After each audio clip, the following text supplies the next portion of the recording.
Hello everyone, welcome back to my channel and mega love shoutout sa Team Oppo, Team Rina's Community, Team Antay-K, and Team Rina Best Team Ever. Rina Best Team Ever. Nandito po tayo guys, about to naman to Wi-Fi drink at ito na naman po, nagdalaway naman po siya pera ni Rina at ang laki ng problema na sa fan na Rina's Community. At the pedring, wala ka pa sa Rina's Community or hindi ka pa nakapagbudol sa Rina's Community, 3 taon na kami na yan ang kalakaran dyan sa GC, may transparency at wala pong may nagreklamo, may piso na nawawala dyan sa GC. Nung pumasok ka na ng bubudol, doon nagkalintex-lintex at sa dami mong binudol dyan na sponsor sa GC ng Rina's Community, kaya nga kita sinipay. At huwag mo ipagmamalaki yung 200 mo na ambal dyan sa iPhone Challenge at lalo na yung sa asawa mo na 250 pesos, lagay na lang natin, dalawa kayo is 450. Ayan, at shoutout kay Luisa Santos. Madam, since yung asawa mo kuda ng kuda sa Rina's Community Fund, ngayon, i-call out kita, pwedeng ibalik mo yung yung nabudol ng asawa mo dyan sa GC ng Rina's Community Fund. Shoutout kay Luisa Santos, na asawa ni Federico, na ibalik nyo yung nabudol ni Federico Santos dyan sa GC ng Rina's Community na 8,000. Nung binudol niya kami na pininiwala na kami may kaso. Since na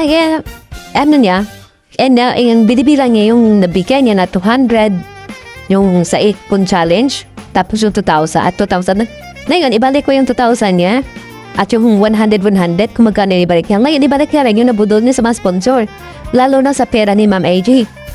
Dahil pera yun mga sponsor ni Rina, kundi dahil kay Rina, hindi din siya natutulungan ng mga tao na to dahil gamit na gamit yung pangalan ni Rina na akala na mga sponsor na to is mahal yung si Rina nakasuporta sa Rina.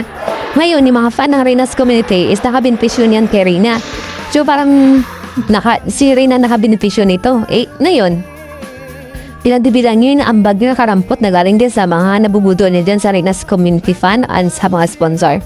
Ngayon, magbibilangan ka eh. Diba? Kasi yung sinasabi yung naibigay, yung naambal, napunta yung kay Rina lahat naman talaga si Rina nakabinigits niyan. Ngayon magbibilangan kami.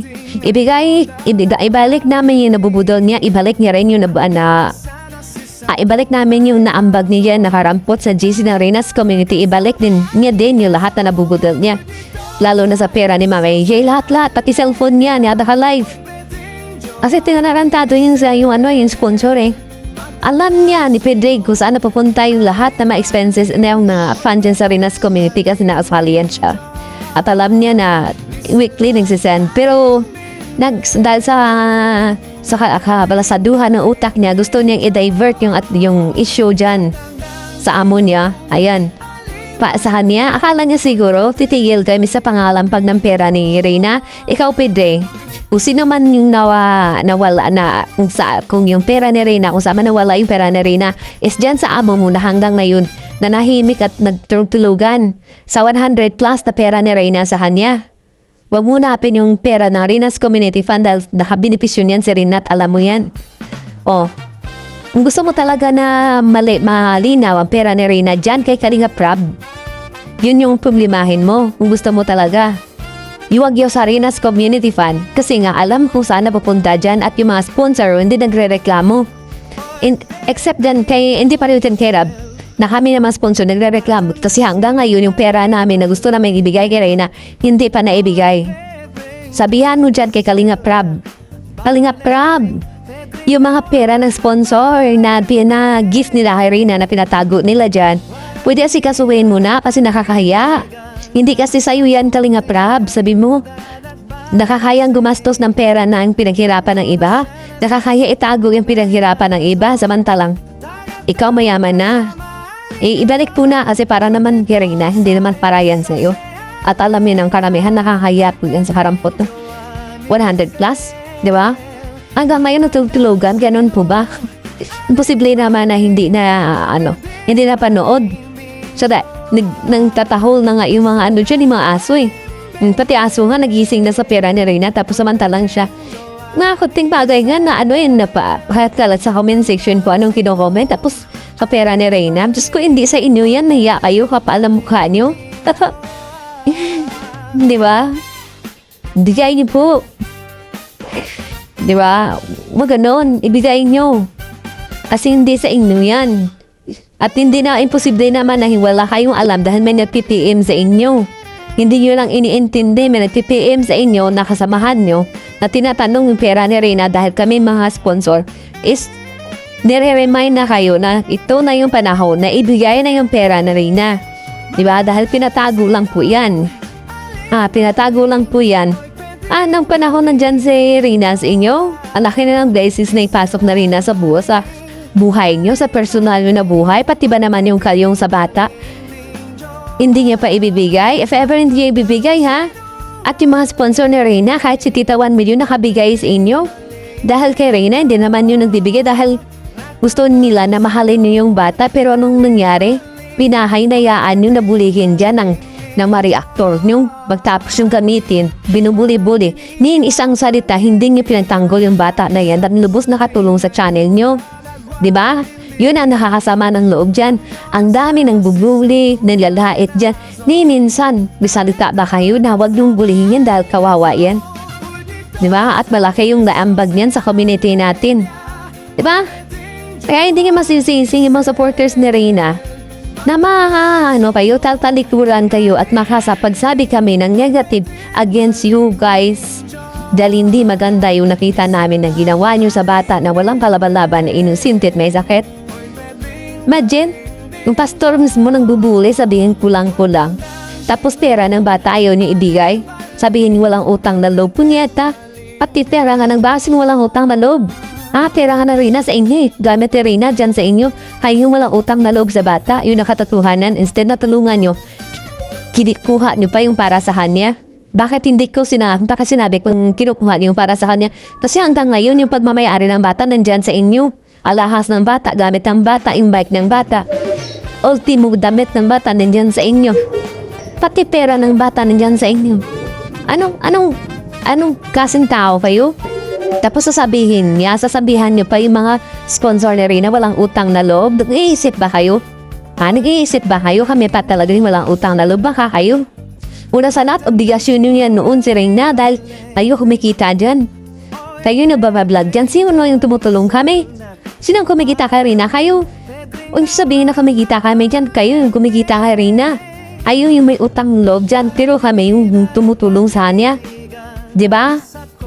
Kung nabubuli yung mga lutangers dyan, hindi mo kanyo kami mabubuli dahil nag-iisip kami, may mga utak kami.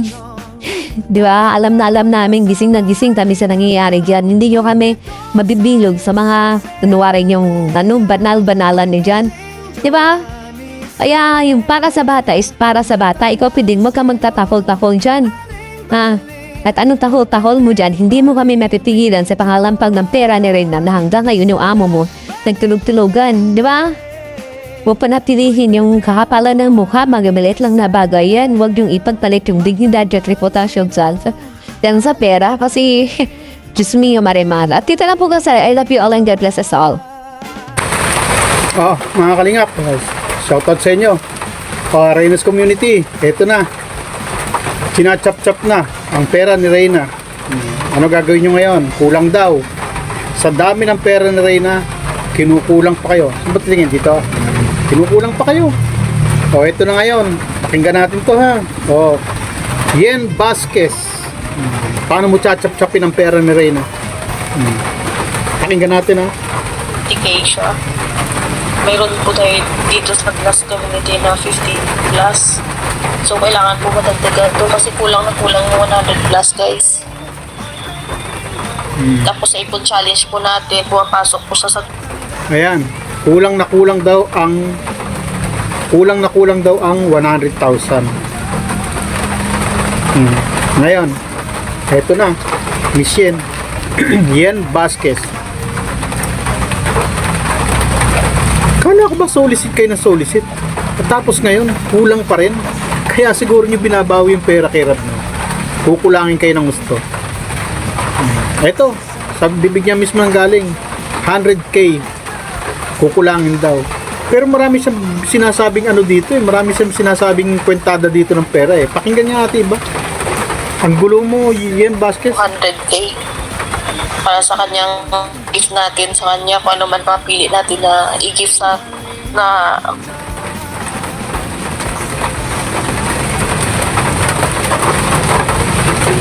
mayroon po tayo dito sa glass community na 50 plus. So, kailangan po madagdagan ito kasi kulang na kulang yung 100 plus, guys. Tapos sa ipon challenge, Kulang na kulang daw ang 100k. Ang gulo ng camera ko dito. Kulang na kulang daw ang 100k. Tapos meron daw ipon challenge. Tingnan natin kung ano ipon challenge ha. po natin, pumapasok po siya sa 200k. Para sa kanyang gift natin sa kanya, kung ano man mapili natin na i-gift. Meron pa daw 200k na ipon challenge. Yun yung 50-50 challenge. Doon ang contribution ko nandoon. Pati yung contribution ng misis ko nandoon sa 50k na yun, sa 50 pesos challenge na yan. Ha? Ngayon, kawawa naman ang bata sa inyo. Ang daming pera. Pero kayo nagmamaniobra, Michelle. Tapos ang bata na doon, naglalakad sa putikan. Wala nang pan-tricycle. Wala na yung tricycle. Wala nang pag-asa yung tricycle, Michelle. Ano pinaghahandaan nyo? Birthday. Birthday ang pinag-iipunan ninyo. At ngayon, kukulangin kayo. Hindi nyo alam kung saan anong birthday. Saan idadaos ang birthday. Na kasya po sa pera natin na to.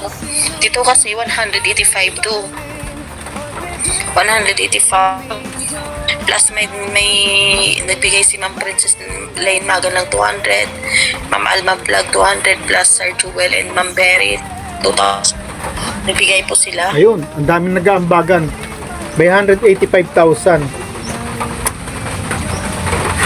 Ang gulo ng ano mo? Reyna's yen. Ang gulo ng pera ni Reyna.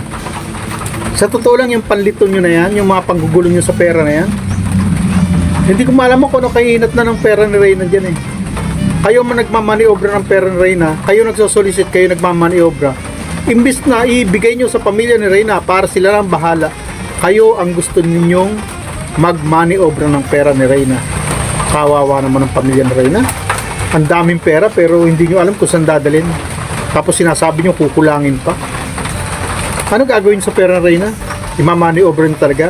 Kayo magmamaniobra, paano? Para may budol kayo, para may mapakinabangan kayo. No, ano?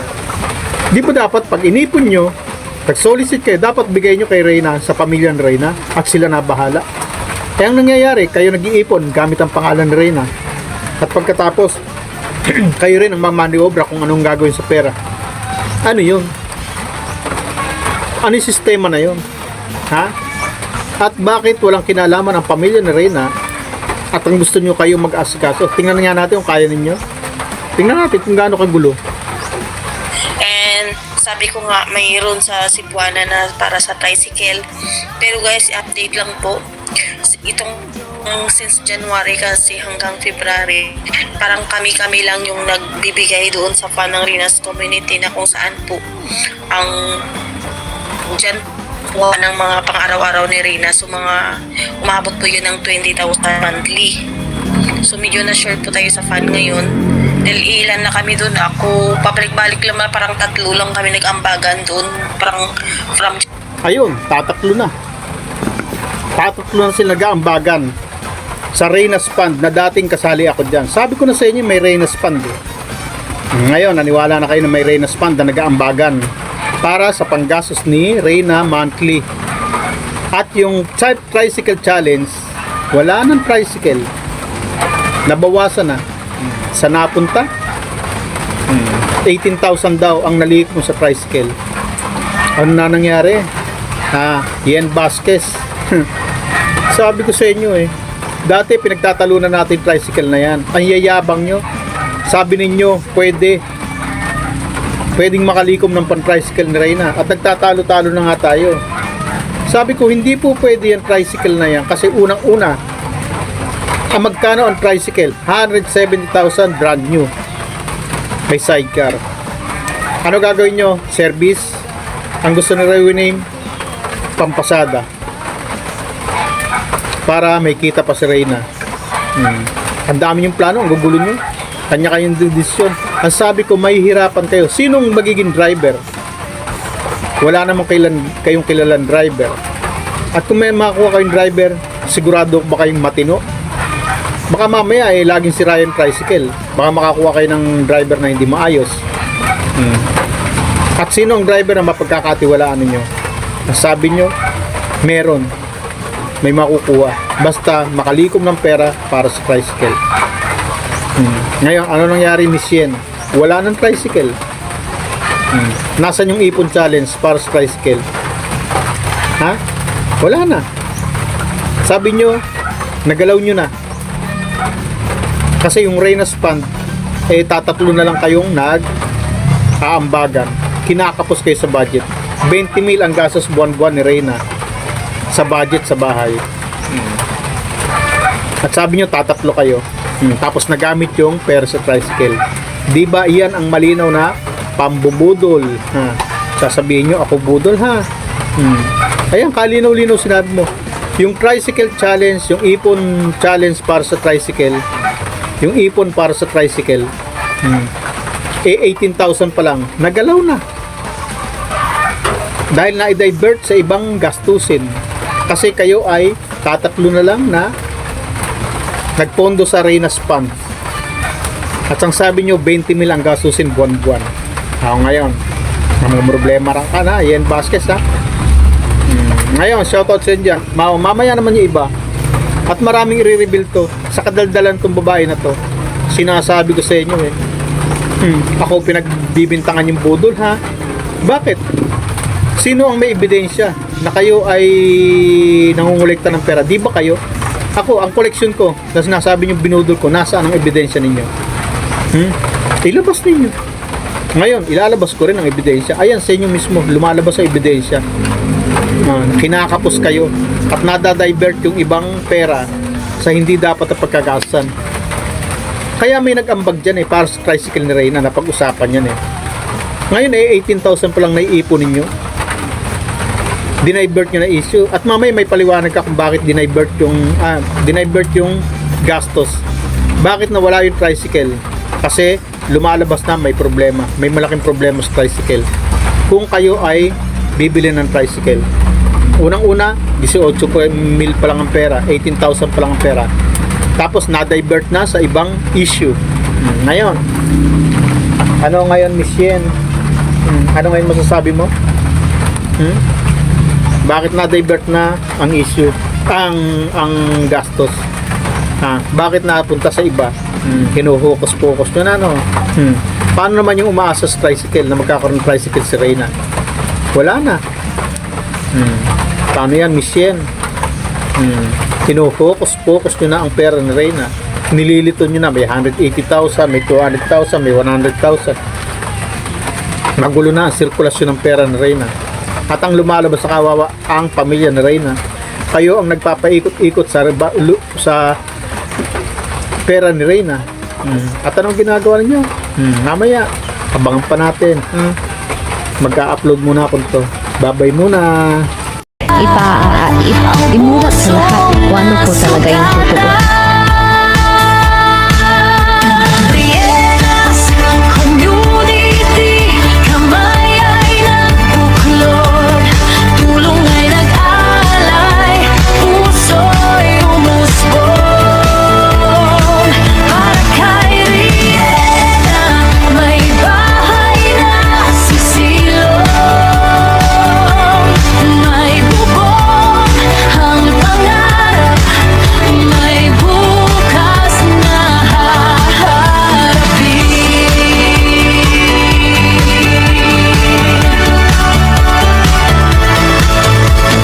Bawat kahoy, pawis at pagod.